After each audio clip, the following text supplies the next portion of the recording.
Cilvēki pierod justies sūdīgi. Šeit ir galvenā problēma, kāpēc cilvēki neuzņem pietiekami daudz proteīna. Ir tās, ka proteīns ir dārgs un baltmaize ir lēta. Jā, bet tad atkal alkohols arī ir dārgs un viņš nekādu funkciju mums nepilda. Cigaretes arī ir dārgs un azartspēles ir dārgs un visāds. Es domāju, ka runa ir drīz par prioritātēm.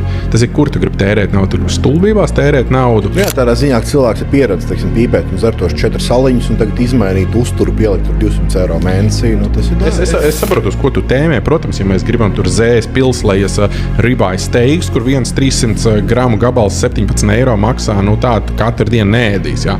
Kaut gan tīri teorētiski, tur tev pusi no dienas devs reiz to vienu steiku būt. Jā. Nu nē, nav.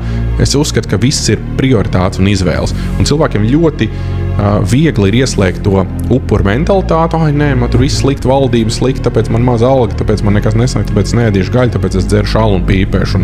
Un viss pārējais slikti, tikai nē.